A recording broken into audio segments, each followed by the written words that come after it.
मित्रों, आज इस वीडियो के माध्यम से हम आपको कुछ इस प्रकार के संकेतों के बारे में बताएंगे जो यदि आपके जीवन में घटते हैं, यानी इस प्रकार के संकेत यदि प्रकृति के द्वारा आपको दिए जाते हैं तो उनका क्या अर्थ होता है।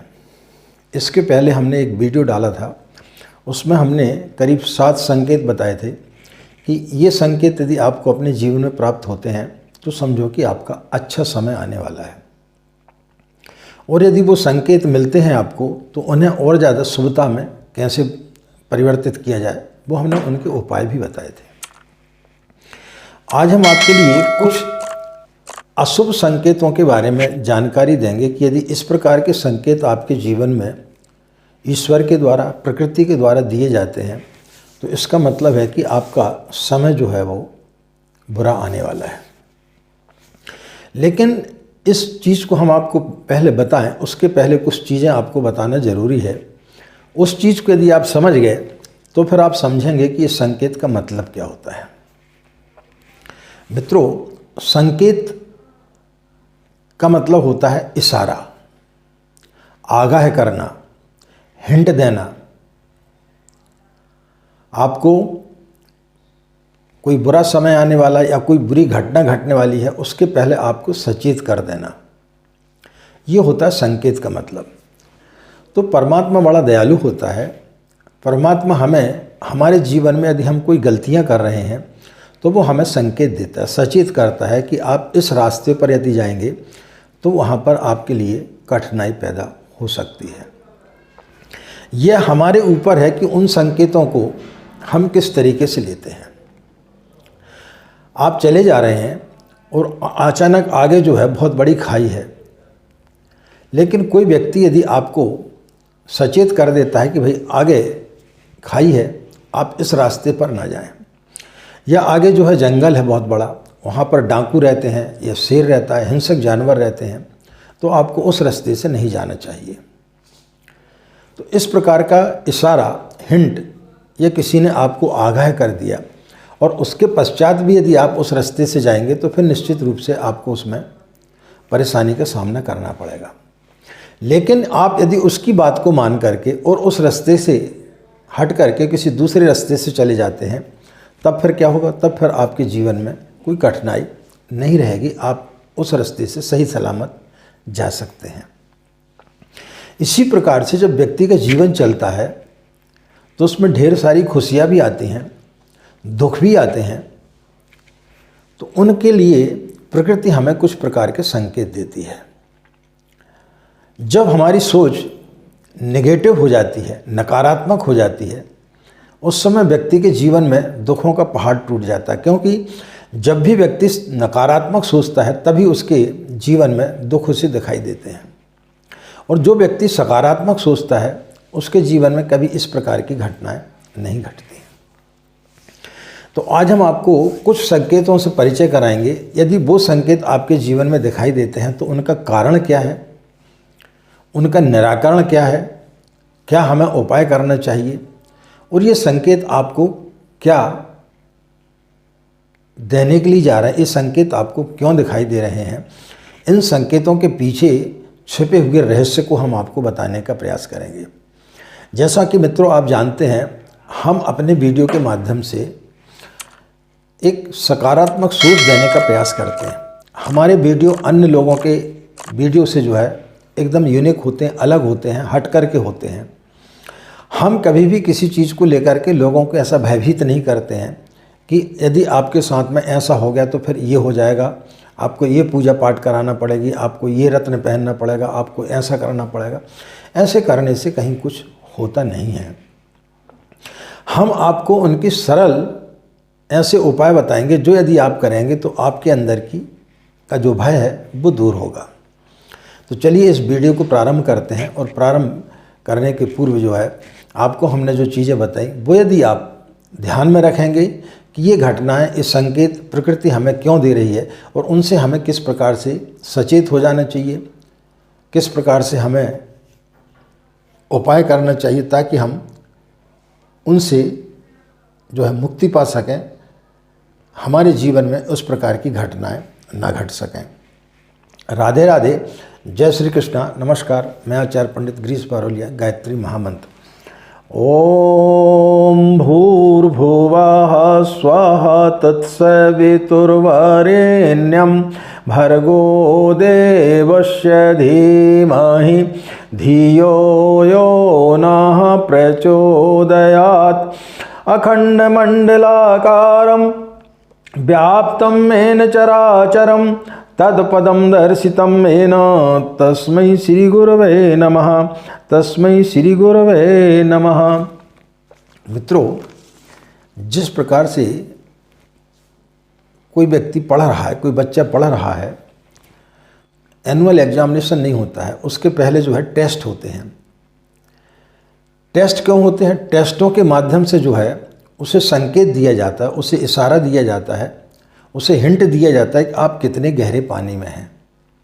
यानी आपको इस विषय में आप कमज़ोर हैं, इस विषय आपको और ज़्यादा अध्ययन करने की आवश्यकता है।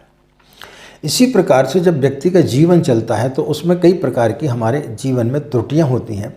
तो प्रकृति यानी परमेश्वर, ईश्वर हमें किन्हीं न किसी चीज़ों के माध्यम से हमें संकेत देते हैं कि आप अपनी इस गलती को सुधार करें। यदि आप पूजा करने के लिए जा रहे हैं और आपने पूजा की थाल जो है सजा ली, और जैसे आप मंदिर को रवाना हुए और आपके हाथ से अचानक यदि पूजा की थाली गिर जाती है तो यह अशुभ संकेत माना जाता है। कैसा अशुभ संकेत माना जाता है? आपके हाथ से पूजा की थाली का गिरना ये संकेत देता है कि आप अपने जीवन में बहुत जल्दबाजी में रहते हैं। आप जो भी कार्य करते हैं बड़े जल्दबाजी में करते हैं। जो भी निर्णय आप लेते हैं बड़े जल्दबाजी में आप निर्णय लेते हैं। तो यदि आप अपने जीवन को सही तरीके से संतुलित नहीं करेंगे, अपने जीवन में आप जल्दबाजी नहीं छोड़ेंगे, आप कोई भी निर्णय यदि जल्दबाजी में लेना बंद नहीं करेंगे तो आगे आने वाले जीवन में आपके लिए कठिनाइयों का सामना करना पड़ सकता है। क्योंकि थाली आपके हाथ से जब ही गिरेगी जब आप जल्दबाजी में होंगे। आप जो है कोई भी काम जब जल्दबाजी में करते हैं या बेमन से करते हैं तब ये घटना घटती है। तो हमें उससे यह शिक्षा लेना चाहिए कि हम अपने जीवन में कभी भी किसी प्रकार की जल्दबाजी ना करें। यदि आप जल्दबाजी करेंगे तो निश्चित रूप से आपके जीवन में कष्टों का भरमार हो सकती है। आपके द्वारा किए हुए निर्णयों के कारण आप जो है तकलीफ में पड़ सकते हैं। इसलिए आप अपने जीवन में कोई भी निर्णय लेते हैं तो सोच समझ कर यदि आप निर्णय लेंगे तो फिर आपके जीवन में कोई परेशानी नहीं होगी। ये यदि आप सोचें कि हम पूजा की थाली हमारे हाथ से गिरेगी, भगवान हमसे नाराज़ हो गए या ईश्वर आपसे रुष्ट है, ईश्वर को क्या पड़ी है? ईश्वर आपसे रुष्ट क्यों होगा? यह आपकी जल्दबाजी का परिणाम है, आपके कार्य करने की शैली का परिणाम है। आपके कार्य करने की शैली अच्छी नहीं है। आप हर कार्य को बड़े जल्दी जल्दी करना चाहते हैं। इस कारण से जल्दबाजी में जो है आपके हाथ से जो है थाली गिर गई। तो उससे यदि आप उन संकेतों से यदि आप कुछ शिक्षा ले लेंगे तो फिर निश्चित रूप से आपके जीवन में कोई परेशानी नहीं आएगी। अब आपको करना क्या चाहिए कि यदि आप अपने घर में ही पूजा कर रहे हैं या आप मंदिर में जा रहे हैं, यदि मंदिर में जा रहे हैं और आपके हाथ से यदि मान लो पूजा की थाली गिर जाती है, घर से निकलते समय या मंदिर में जाकर के उस समय आपके हाथ से थाली गिर जाती है, या आपने घर में ही जब आप पूजा कर रहे हैं और उस समय थाली गिर जाती है, तो उस समय आपको क्या काम करना चाहिए कि वहाँ बैठ करके एक माला ओम नमः शिवाय का मंत्र का जाप कर लेना चाहिए। एक माला गायत्री मंत्र का आपको जाप कर लेना चाहिए और ईश्वर से प्रार्थना करना चाहिए और 5 मिनट आप मौन धारण करके बैठ जाएं और देखें कि आप अपने जीवन में इतने उतावले किस चीज़ में होते हैं, किस चीज़ में आप जल्दबाजी करते हैं, किन कारणों से जब आपने जल्दबाजी की और कहाँ कहाँ आपने धोखा खाया, तब फिर आपको समझ में आएगा। और ईश्वर का धन्यवाद दें कि आपने हमें सचेत कर दिया कि हमारी लापरवाही के कारण से हम अपने जीवन में कई प्रकार के कष्टों को पा रहे हैं, तो फिर वहाँ पर संकल्प लें कि अब इस प्रकार की जल्दबाजी हम अपने जीवन में नहीं करेंगे, तो निश्चित रूप से फिर आपको उसमें सफलता मिलेगी। इस संकेत को यदि आप इस तरीके से मानेंगे तो फिर आपको उसमें किसी प्रकार की कोई भी परेशानी नहीं जाएगी। लेकिन हम करते क्या हैं, किसी ज्योतिषी के पास चले जाते हैं, किसी पंडित के पास चले जाते हैं और उनको बोल देते हैं कि महाराज ऐसा ऐसा हो गया। वो हमारे अंदर इतना ज़्यादा भ्रम पैदा कर देते हैं कि हम एक तो पहले से ही भयभीत थे और उसके पश्चात में और ज़्यादा भयभीत हो जाते हैं। और जब व्यक्ति ज़्यादा भयभीत हो जाता तो उसके अंदर वैसे ही नकारात्मक विचार आ गए थे और फिर उसके अंदर और ज़्यादा इतने नकारात्मक विचार आ जाते हैं कि यदि बुरा नहीं भी होने वाला होता है तो फिर बुरा होना चालू हो जाता है। वैसे वो अपने जीवन में जल्दबाजी कर रहा था, गलत निर्णय ले रहा था जल्दबाजी में, अब ऐसी स्थिति में वो और ज़्यादा गलत निर्णय लेगा। तो इस प्रकार की भ्रांतियों में हमें नहीं पड़ना चाहिए। इस प्रकार के संकेत बताए जाते हैं कि यदि कोई महिला अपने सिंदूर भर रही है और सिंदूर उसके हाथ से छूट जाए या उसका मंगलसूत्र जो है वो टूट जाए या उसके हाथ की चूड़ियाँ जो है वो टूट जाएं, तो ये अशुभ संकेत माने जाते हैं। लेकिन इसके लॉजिक को हम समझें कि जब आप सिंदूर लगा रहे हैं और सिंदूर लगाते समय यदि सिंदूर आपके हाथ से गिर जाता है तो उसका कारण क्या है। कारण ये हो सकता है कि आप पिक्चर देखने के लिए जा रहे हैं, आप किसी पार्टी में जा रहे हैं, तभी व्यक्ति सस्ता है, तभी जो है सिंदूर इत्यादि लगाता है और तभी उसको बड़ी जल्दी रहती है। अब ऐसी स्थिति में यदि आपके हाथ से सिंदूर गिर गया तो उसका यही मतलब है कि कोई भी कार्य करें तरीके से करें, शालीनता से करें, हड़बड़ाहट में कोई भी कार्य आप ना करें। मंगलसूत्र यदि आपका टूट गया है तो मंगलसूत्र जो है मनकों को, धागों को जो है धागे में पिरो करके उन गुड़ियों को रखा जाता है। तो उनका टूटने का मतलब ये होता है कि जब धागा आपका कमज़ोर होगा तभी टूटेगा। तो उसका अर्थ यह है कि आप अपने परिवार को एक धागे में पिरो कर के रखें, सबका सामंजस्य आप बना करके रखें। यदि आप सबके साथ में सामंजस्य बिठाल करके नहीं चलेंगे तो जिस प्रकार से ये गुड़िया टूट गए उसी प्रकार से आपका परिवार भी बिखर सकता है। चूड़ी का टूटना, चूड़ी जो है कांच की बड़ी कमज़ोर होती है। आजकल तो लोग कांच की चूड़ियाँ बहुत कम पहनते हैं महिलाएं, लेकिन चूड़ी का अर्थ यही होता है कि वो कमज़ोर होती है और उसमें थोड़ा सा भी यदि चोट लग जाती है तो वो टूट जाती है। इसी प्रकार से हमारे जो रिश्ते होते हैं बड़े नाजुक होते हैं, उन रिश्तों में यदि आप थोड़ी सी भी चोट कर देंगे तो वो रिश्ते टूटने की संभावना रहती है। इसलिए इन 3 संकेतों से हमें यह शिक्षा लेना चाहिए कि एक तो हम अपने जीवन में जब कहीं भी हम बाहर जाते हैं तो जो मुख्य कार्य रहता है सिंदूर लगाना, जो कि हमारे सुहाग की निशानी होती है, तो हमें अपने जीवन के जो बड़े कार्य हैं उन्हें बहुत सोच समझ करके करना चाहिए। उनमें किसी प्रकार की कोई भी जल्दबाजी नहीं करना चाहिए। आप किसी से डील कर रहे हैं, बगैर पढ़े आपने जो उसमें दस्तखत कर दिए, कब क्या बोलना है उसके पहले आपने कुछ गलत बोल दिया तो अर्थ का अनर्थ हो गया। द्रौपदी के एक शब्द ने कि अंधों के अंधे ही होते हैं पूरा महाभारत करवा दिया था। तो किसी से भी बोलें तो सोच समझ करके बोलें, अन्यथा आपके लिए आर्थिक नुकसान भी हो सकते हैं। आप कोई व्यापार कर रहे हैं तो व्यापार में आपको घाटा हो सकता है। इसी प्रकार से जैसे कि आप मंगलसूत्र पहनते हैं तो अब बार बार आपको उस पर ध्यान रखना चाहिए कहीं आपका धागा पुराना तो नहीं हो गया है, कमज़ोर तो नहीं हो गया है, तो उसे आपको ठीक कराते रहना चाहिए। इसी प्रकार से अपने परिवार में हमेशा आपको ध्यान रखना चाहिए कि जिस परिवार को हमने एक सूत्र में पिरो करके रखा है, कहीं कोई कड़ी उसमें से जो है कमज़ोर तो नहीं पड़ रही है, कहीं किसी व्यक्ति के मन में कड़वाहट तो नहीं आ रही है।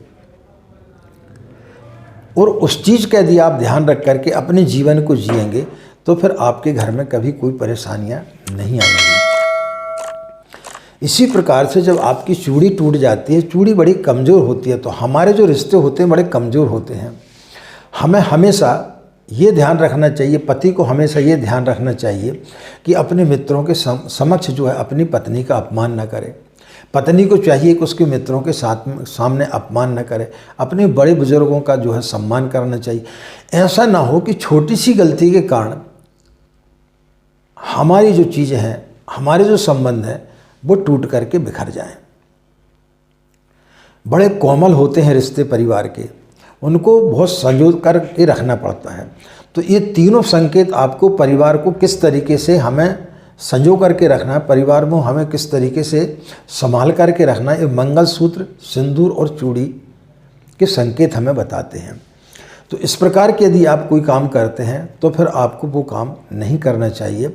यदि आपका सिंदूर गिर जाता है तो आपको उस दिन जो है हनुमान मंदिर में जाना चाहिए, वहाँ पर हनुमान चालीसा का पाठ करना चाहिए और हनुमान जी को सिंदूर आपको अर्पित करना चाहिए और उन्हें धन्यवाद देना चाहिए कि हम जो जल्दबाजी कर रहे थे, हमारे जीवन में हम परिवार को कुछ नहीं समझ रहे थे, या हम जल्दबाजी में कहीं भी दस्तखत कर देते थे, दुकान में बैठते थे तो आंख बंद करके बैठते थे, तो लोग हमारे सामान की चोरी करके चले जाते थे, हमें आर्थिक नुकसान होता था, या बगैर सोचे समझे हम किसी को जो है धन उधार दे देते थे।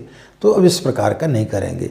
तो जिस दिन आप जो है उस चीज़ को समझ जाएंगे और वहाँ बैठ करके आप चिंतन मनन करेंगे और अपनी गलतियों पर नज़र डालेंगे और उन पर यदि आप सुधार करने की कोशिश करेंगे तो फिर निश्चित रूप से ये तीनों संकेत आपके लिए परिवार में आपके लिए खुशहाली लेकर के आएंगे।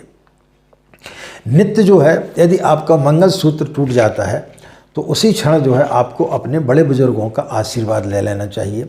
एक घी का दीपक जला करके आप जो है एक माला गायत्री मंत्र का जाप करना है और ईश्वर से प्रार्थना करें कि भाई हम भटक गए थे, हम अपने परिवार में लड़ाई झगड़ा करते थे, हम पति को भी जो है सही तरीके से प्रेम नहीं करते थे, तो अब हम जो है अपनी गलतियों में सुधार करेंगे।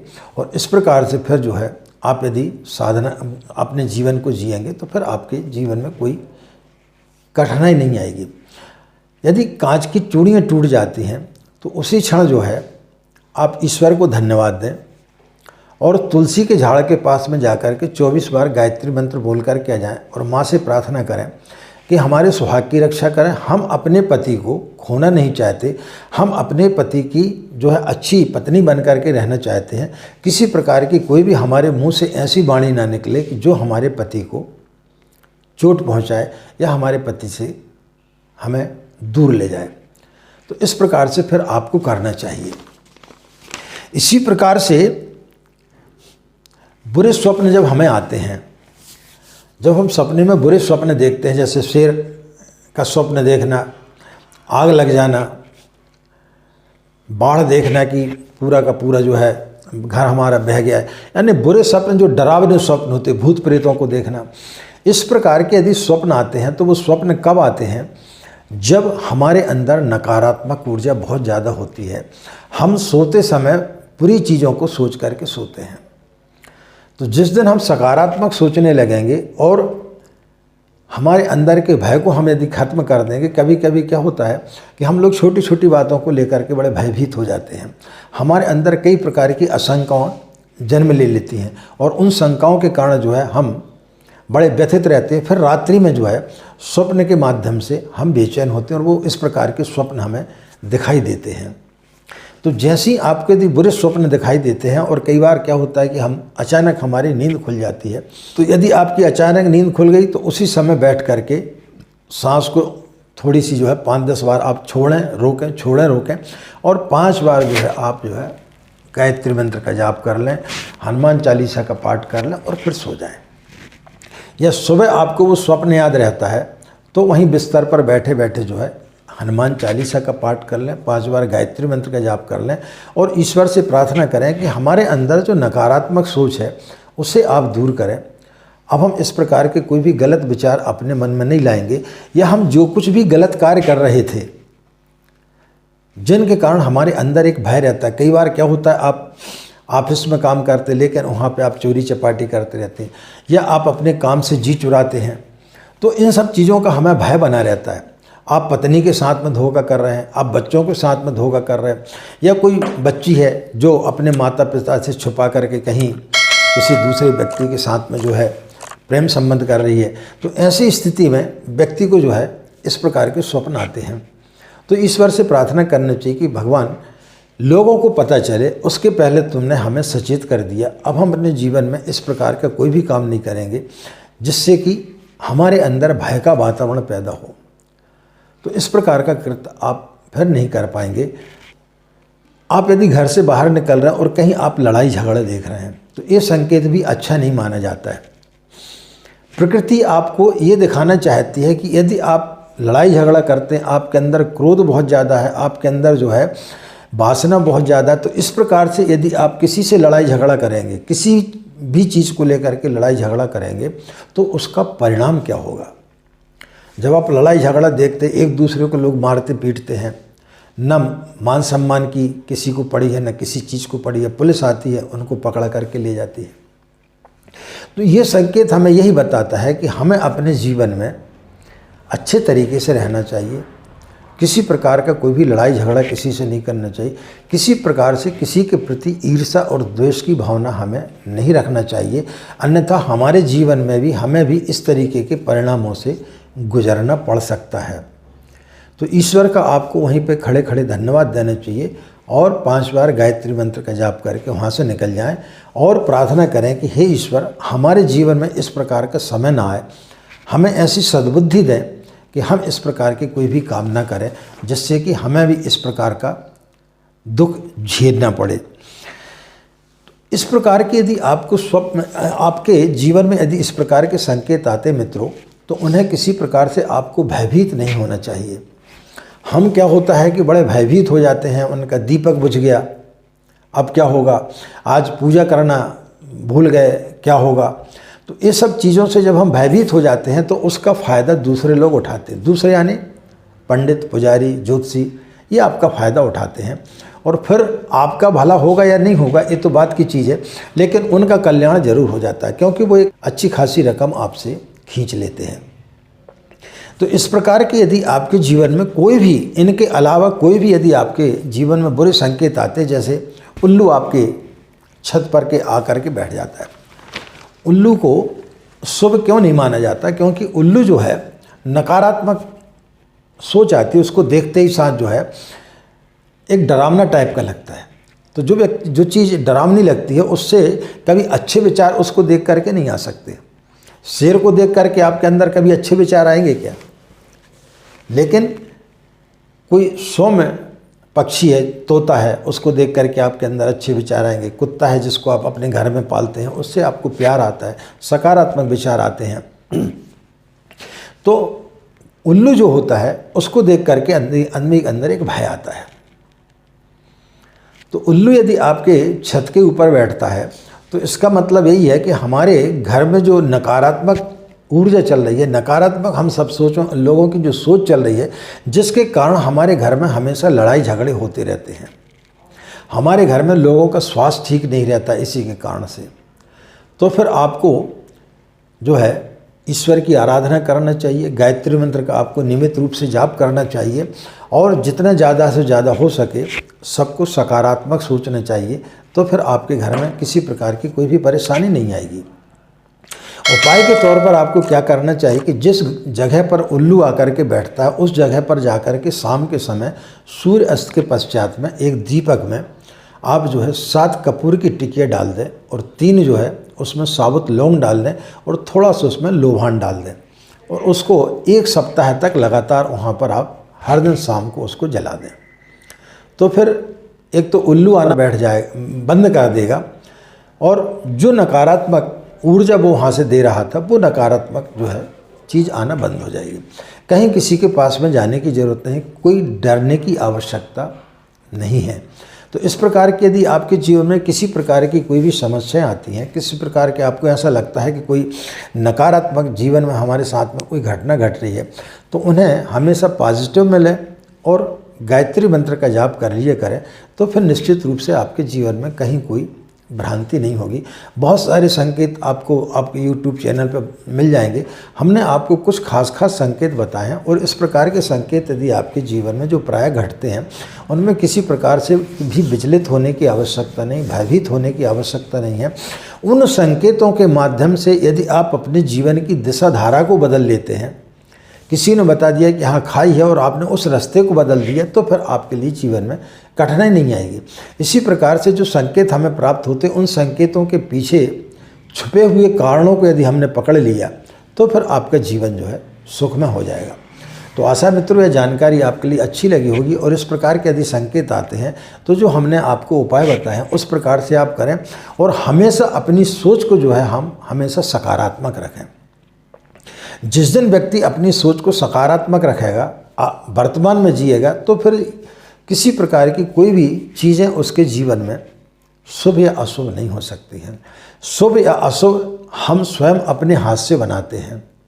ईश्वर को इतनी नहीं पड़ी है कि वो आपके लिए कोई अशुभ दे, आपको पापों का दंड देने के लिए। आप जैसा कर्म करेंगे उसका तत्काल आप पाप करते हैं, पाप के कर्मों का आपको जो है तुरंत फल मिलना प्रारंभ हो जाता है। आप जैसे कर्म करेंगे वैसे फल आपको मिलना चालू हो जाएंगे। आप चोरी करेंगे, आज नहीं कल आप पकड़ाएंगे। आप किसी अन्यत्र स्त्री के साथ संबंध बनाएंगे, आज नहीं कल आप पकड़ाएंगे, आपकी बदनामी होगी। चोरी करेंगे, आप जेल जाएंगे। तो इसमें किसी प्रकार की कोई बात नहीं, आप जैसा कर्म करेंगे वैसा आप भोगेंगे। तो यदि आप सकारात्मक सोचेंगे हमेशा, तो फिर आप अपने जीवन में, अपने परिवार में खुशहाली ज़िंदगी जी पाएंगे। तो इन चीज़ों को आप कर लिया करें तो फिर कभी आपके जीवन में कोई परेशानी नहीं होगी। इन्हीं कामनाओं के साथ में कि आपका दिन मंगलमय हो, आप लोग खुश रहें, मस्त रहें। माँ गायत्री की असीम कृपा इसी प्रकार आप लोगों पर बनी रहे। आज की बात समाप्त। हमें आज्ञा दें। नमस्कार। ओम शांति।